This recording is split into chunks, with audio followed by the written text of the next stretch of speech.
Gopal Krishnan joining us on the broadcast. We have details of the circumstances, Madhav, and it says that, as Yashpal was also pointing out, the aircraft was attempting a second approach and it flew for about 35 minutes, but there seemed to be low visibility after which it crashed.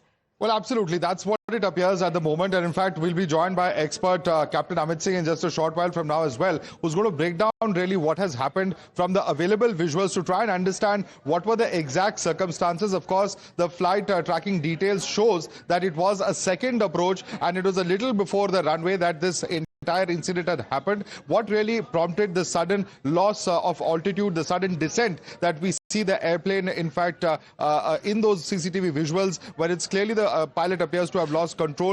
There appears to have been, it could have been either some kind of a technical malfunction or otherwise. Whether there was a bird hit also is, of course, a question that is open to possibility at this point of time. But the very fact that it has crashed in this particular manner and exploded into this ball of fire, many serious questions also that are being raised now of the company concerned, VSR Ventures, because within the span of little over 2 years, we've seen the second incident take place. Remember, there was an earlier incident that took place in September 2023. That happened in Mumbai during wet weather conditions where, of course, it was raining. And then the aircraft skidded off the runway. And literally, you can see the pictures of the older crash where the fuselage has broken into two. What really has transpired over here remains to be seen. Whether there are questions about the serviceability of the aircraft also remain. Let's quickly go across to Captain Amit Singh, who's joining us. Captain Amit Singh, judging by the pictures that you can see, the CCTV footage of the last moments that is there before us, the aircraft appears to have, the pilot appears to have lost control of the aircraft. What can you surmise, just going purely by the information and the visuals that are there before us, Captain Amit Singh? Well, if we see the visuals and if I'm correct, the aircraft was approaching on the easterly direction. So on the easterly direction, at about that time, the sun would be rising. And if there is some amount of haze, there is a very large possibility of an illusion. Illusion of a runway, which the pilot assumed. So attempting an approach, it wasn't low visibility per se, but because of the rising sun and the sun in the eyes and the haze, everything combines to give a misty appearance, and there could be a possibility of the pilot mistaking another visual cue for the runway. That could have been possible, and that has happened in a number of accidents. This accident, as you can see in the visuals, the runway is slightly raised from it's a kind of a platform or a smaller tabletop. Right. But tabletops have that, the depth perception goes away. That is what we saw in previous accidents in Calicut. That is what we call black hole approach, where the pilot loses perception of the depth because of this inherent, the tabletop appearance. So all these things combined in an accident, there is never one single cause. So a lot of these combined, there could have been pressure of a VVIP being on board. We have seen in other accidents where the pilots were under pressure that they have to land, they are committed to land. That is why they hold. Otherwise, on a normal commercial jet, it is advisable to divert in case your visibility is not appropriate to the conditions there. Also, going by the visuals, yeah, please carry on, complete your point. No, it's okay.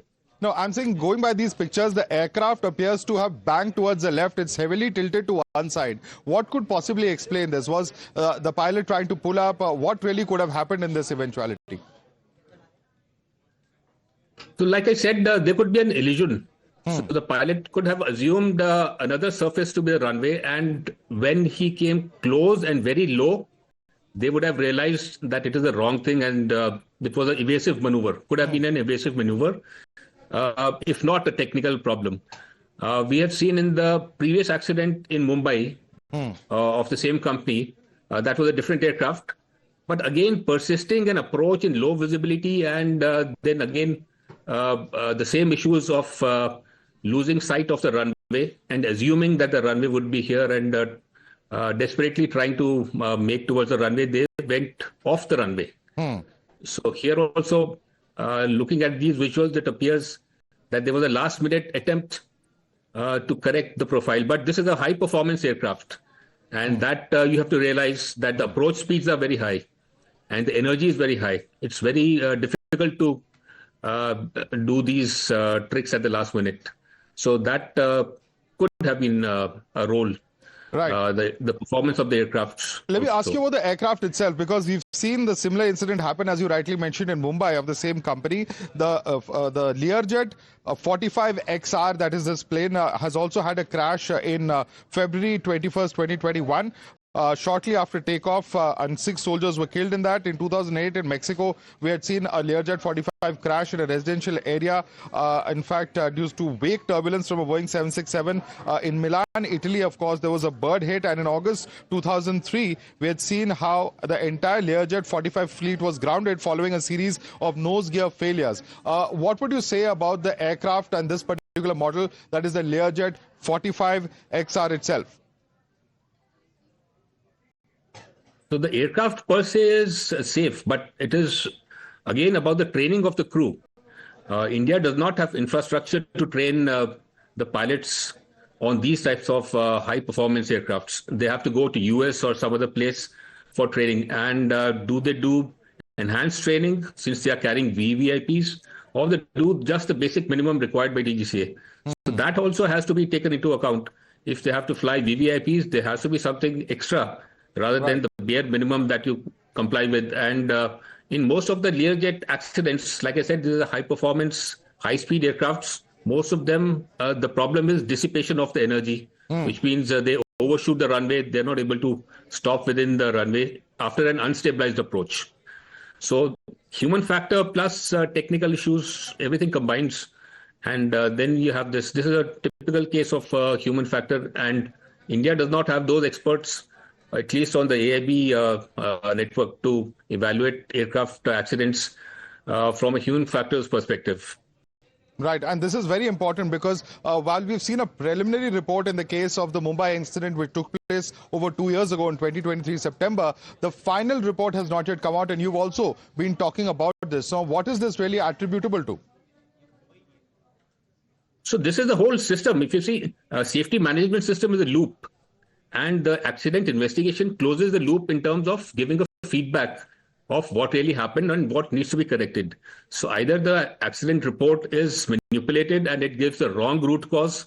So that is why we see only the symptoms and the root cause is not eliminated. That is why recurring accidents are happening either on the flying school, helicopters, these private ones, or the scheduled airlines. So that scatter is so big. So we cannot pinpoint where the problem is. Problem is, does the regulator have the oversight to correct all these things?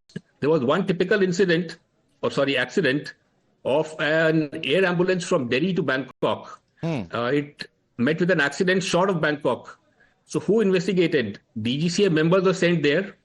The Thailand authorities investigated, but there is no report. The aircraft has simply vanished from the registers. And so this is because that also was a high profile accident.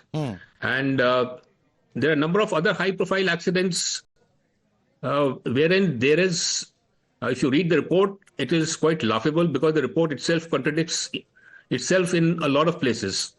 So the quality of accident and investigation, so that needs to be looked at. The whole loop has to be looked at. So it is not just one. We are looking at micro managing one thing, so other thing goes out of hand. So nobody has a bird's eye view of what's happening in aviation. So who is running aviation? That is the whole issue. All right, many questions there, Captain Amit Singh, in fact, that come out of this particular incident and past incidents as well. Thank you so much for joining us and speaking to us, breaking down what has transpired here, at least judging by the information and the visuals that are there before us. Thank you so much. Thank you. So multiple